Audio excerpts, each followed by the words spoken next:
Brown grass, blue and gold excellence in the community, the state police across the state, and it's hurricane season. A lot of show is on the way. Roll it, Ed.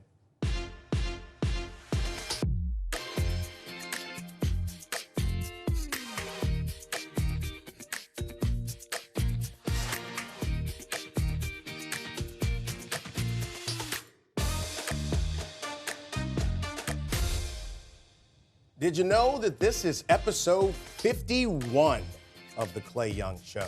Almost a year's worth of television. So glad to be with you. And tonight we got a lot to get into, beginning with hurricane season. The great Marisa Nuzzo is here with us on set to talk about the 2022 hurricane season that's been quiet so far. It has been quiet so far. Yeah? Yeah. So you said something to me that I thought was interesting when we had a conversation yesterday. We talked about the heat and how dry it's been, and you said that may be the reason we don't have storms bothering us right now. There's a couple of things. One reason, we have this massive, what they call a ridge of high pressure that's happening right now. We are high and dry. There is barely any rain. There's a ton of heat and humidity. And what that's actually doing is keeping everything away, dispersing upper level patterns. So if anything was developing, it would steer right away from us. So that's good news. So the fact that it's been fish grease hot outside is probably working to our benefit because we're not having storms. So let's talk a little bit about that. Yeah. A couple of weeks ago, we had this rough pattern of aggressive rain every afternoon, and we've shifted to almost no rain at all. Yes. What is is there a name for this? There are always names for these cycles. What cycle are we in right now? Well, right now, again, we're in this massive ridge of high pressure. They call this, some people even call this the death ridge, because it is a very stubborn weather pattern that is hard to break. What you're talking about before, the afternoon showers and thunderstorms on a daily basis, that is just normal for us. That's just what we expect to see on a daily basis. This is very abnormal, and we're seeing a lot of temperatures trend 10, 12 degrees above normal, and this has been just very stubborn, hard to get rid of.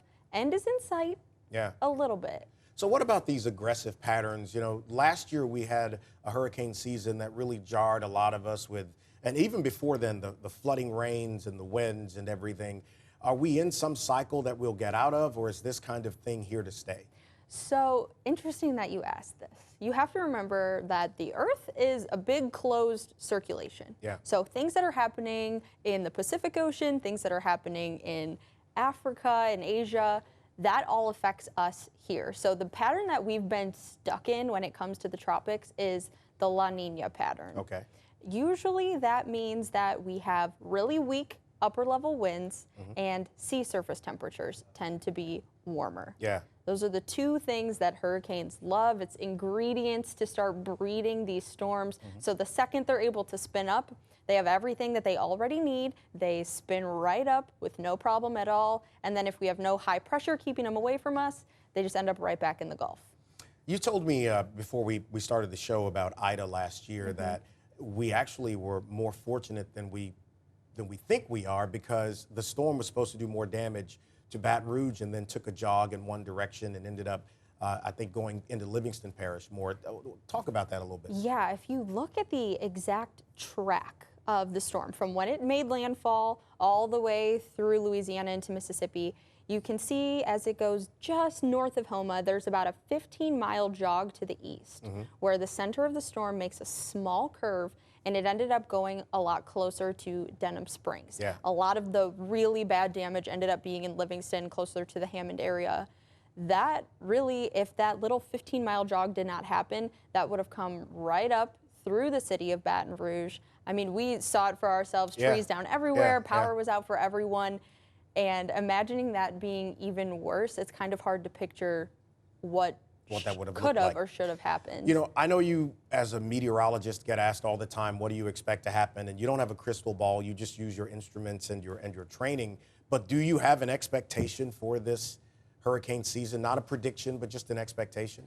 Well, I have to say, this will be my third hurricane season now in Baton Rouge, and the preseason elements from the past 2 years and this year are almost exactly the same. Wow. It's really not much has changed. That big La Nina pattern I was just talking about really hasn't shaken very much. So the expectation is that things are going to be more active. However, that doesn't mean it's beeline straight for the Gulf Coast. Okay, all right. So that once we get into, once we start seeing things actually develop, we'll get a better idea of the upper level patterns and where they're going to go. But as far as activity in general, we're probably going to see above average activity again. Where can people find you on social media if they want to see what you're saying about the weather? Yeah, I'm on Facebook, Twitter, Instagram, Marisa Nuzzo, WX. You can always find me on WBRZ.com. All my links and stuff are on there too.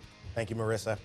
All right, back to talk about what state police is doing across the state. Got a couple good guys who are going to be on the desk with me in just a moment.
You know, the Louisiana State Police, well, they have a big job across Louisiana, and one of the things that they try to do a lot of is get involved in the community.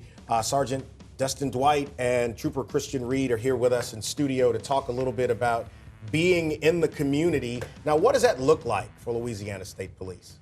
Well, I would say, you know, participating in recent events like the 6th annual Capital City Car Show, which we were able to bring out a 1999 Chevy Camaro. I heard that. And it was very pleasant to see the spectators and the children react to a vehicle that they usually don't see. And that vehicle, while it's not part of our fleet, we were able to bring it up to par and not really be a participant, but to showcase it that, hey, you know, we have vehicles that often seem fast on the road, but we were able to convey a very safe message as it relates to driving the speed limit, wearing your seatbelt, and et cetera. Well, you know, we were talking about this. I don't think people recognize that you guys are in the community.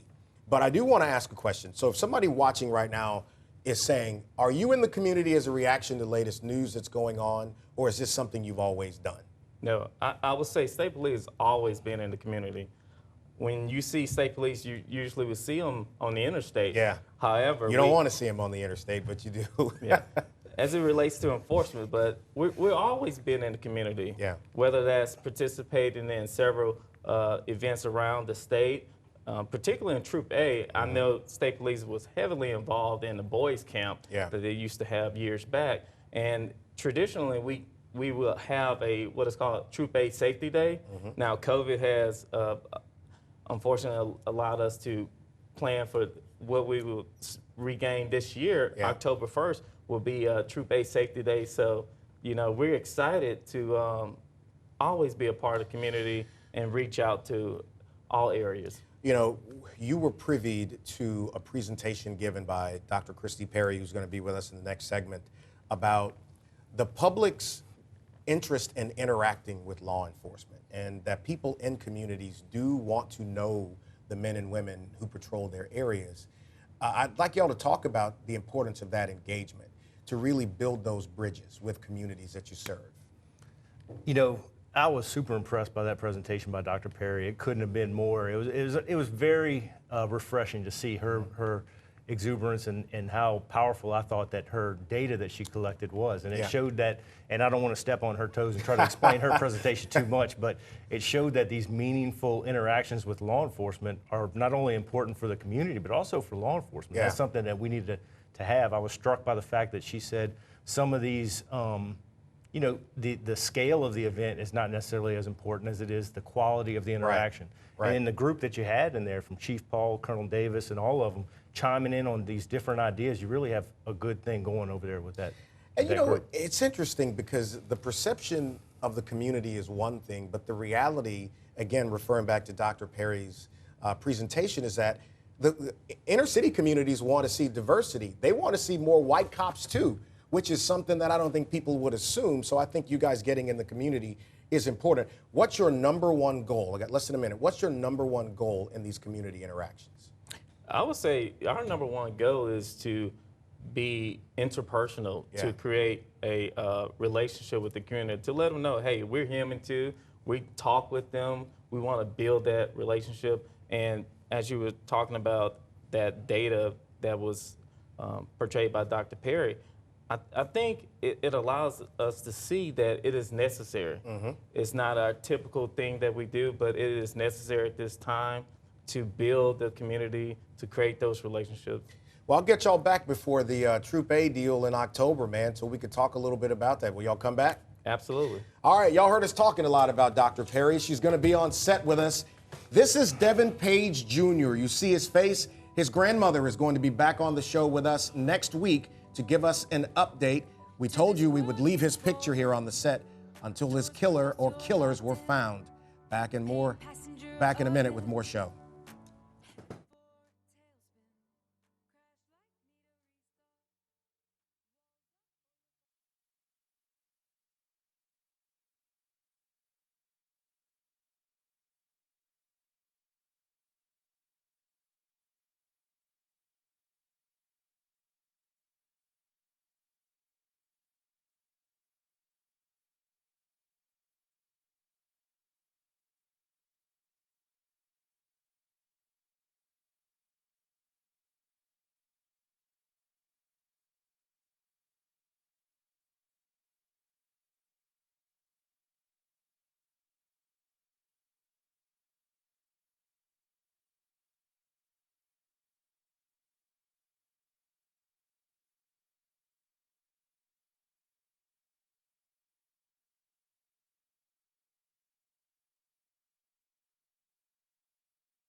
I was a bad man with this thing back in the day, but now my hips and knees won't let me do that again. But let's talk about a great event that involves basketball.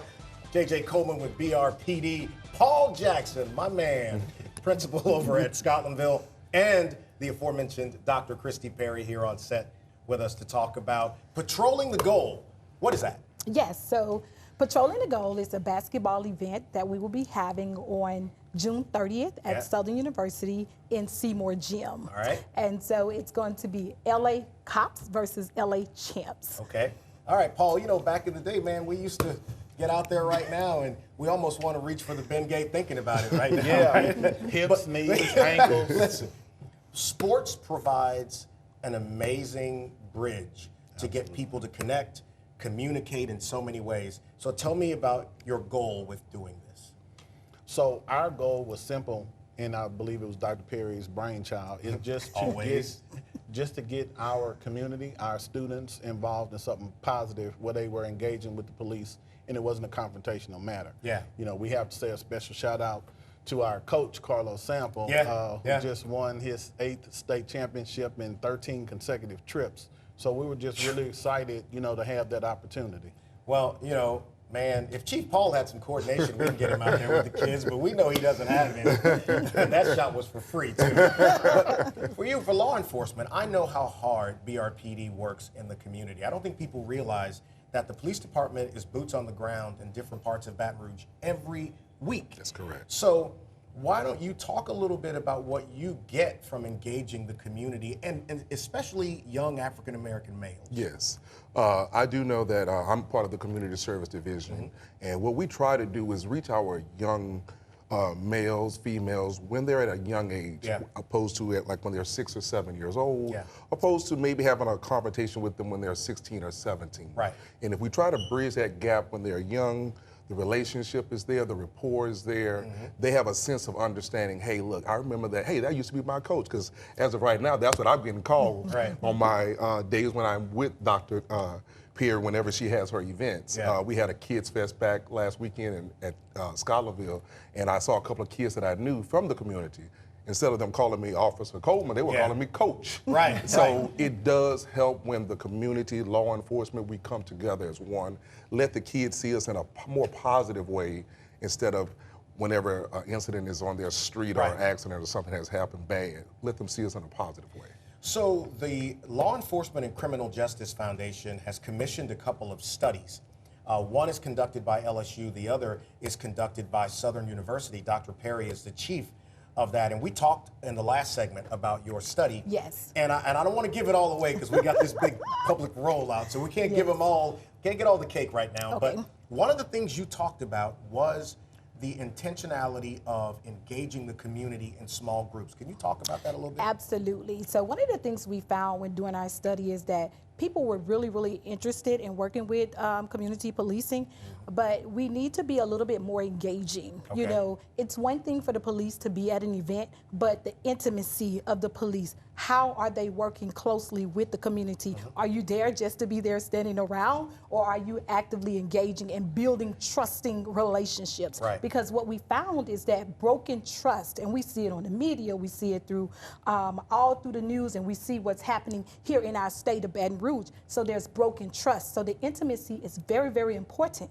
So our goal is to kind of look at community policing and see how we can make it more engaging so that when the community show up at an event, we know who we can call. Right. We have a relationship. Right. I remember that officer and building that trust. Well, there's more to come on this. As I said, there's a big rollout we've got coming in a few weeks, and so we'll save a little bit of that. Paul, tell me again about this event, when it is, and you know what you hope to have happen out there, and if you're going to dust off your MJs to go out there to do something. I will not be dusting off anything. It is a week from today, actually. It is next Thursday.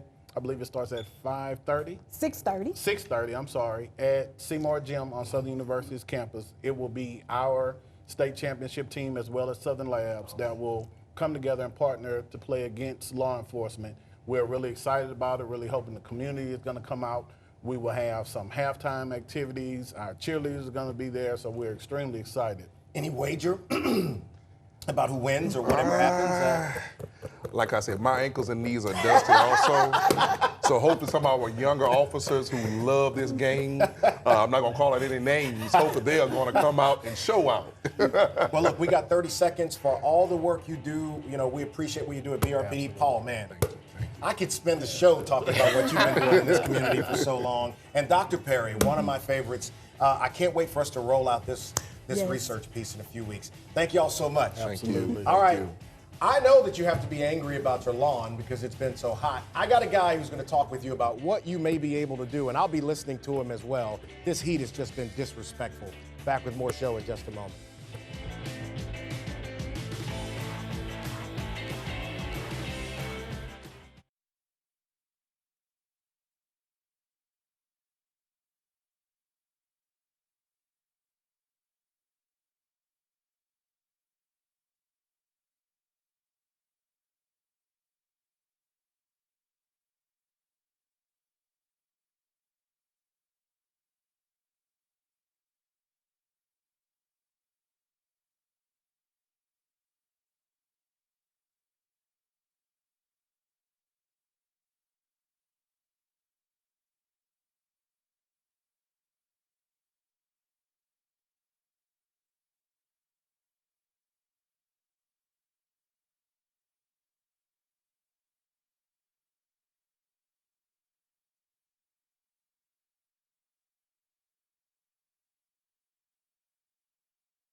So I've been excited about having this conversation with my good friend Jeff LeJeune with Green Up Lawn Care. You see the trucks all around the capital city region.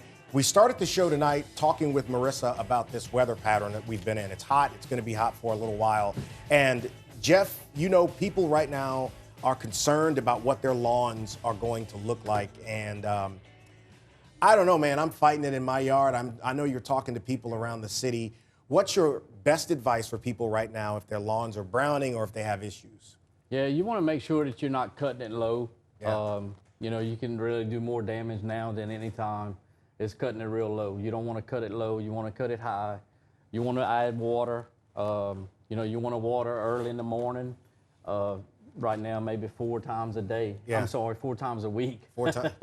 Look, I could go with 4 times a day with as brown as my yard has been. So fertilizing. So I recently had an issue here that I was telling you about. A lot of people do fertilizing twice. You separate it by a few weeks. And I did it this past weekend, didn't water as much, and had some browning in parts of my yard. And you told me to water a lot. So if people haven't fertilized for that second time, would you tell them to hold off on it? If you have irrigation, you can continue. You can do fertilizer. You want to make sure that you water it. Make sure it is watered before and after. But if you do not have irrigation, you don't have ability to water. You definitely do not want to fertilize right now. So it's interesting with your business, and you and I talked about this one time at lunch about how you're getting into this. I don't think people understand how both lucrative and in demand what you do is, especially in this part of the country. Talk about that a little bit. It's very, the last 2 years, my business, we're commercial and then we do high-end residential. Yeah. For me, so ever since COVID, it's the high-end residential it was really just taken off. It's those people continue to spend money. I've had the last 2 years has been the best years of my company. I've been in business since 2003. and it's been an awesome ride. And so, you know, it's interesting because I remember seeing your front yard, and it looked like a putting green, which I always hated that because I could never get mine to look like that.